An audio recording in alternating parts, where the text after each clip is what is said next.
Hi, I'm Bob from Belazu Ingredient Company, and I just want to talk to you about our tahini.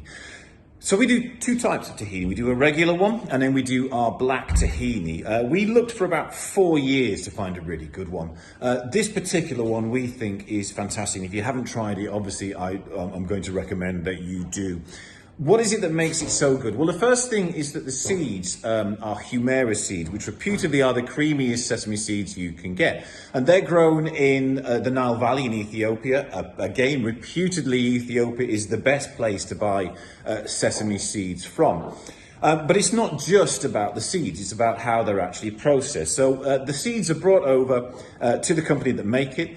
They're then washed 2 or 3 times in salt water. They're dried out, they're dehusked, and then what they do is they roast them. Now, normally, I would imagine that companies just weigh them, stick them in a roaster, wander off and have a cup of tea. That's not how it works here.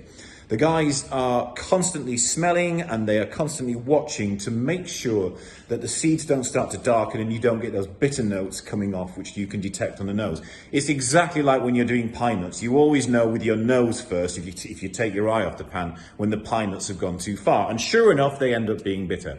So they are watching all the time whilst the machine is roasting them. So you get this absolutely perfect, beautiful roast.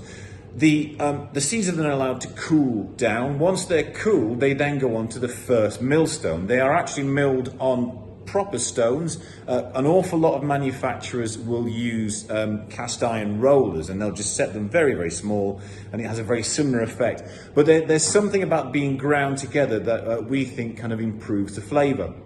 So they go to the first, what we call the rough grind, and then the paste is then pumped into a small vat, and it's kept moving. With a little paddle, just keeps it moving all the time until they're ready to pump it and onto the smaller and finer millstone. So it then goes through a second grind, which makes it a lot finer. And the consistency of the tahini comes out a little bit like double cream. The other thing you would notice about it is that it doesn't really separate. Quite often you can buy a tahini and you've got half solids, half oil. This doesn't tend to happen. Flavour-wise, you don't get any of those bitter notes. The overriding, before we got this tahini, my overriding sensation from tasting it was that it would be quite bitter. You don't get any of that, or you get very little of that with this. So that's our regular tahini. What's the big difference with the black one? Well, the process is actually exactly the same.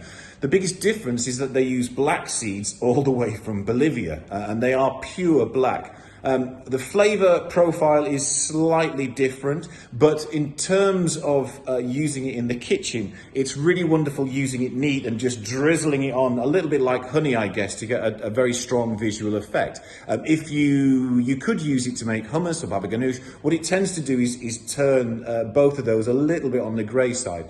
But if used neat, it's got a fantastic colour. Well, look, that's it. Thank you very much for listening, and see you again. Thank you.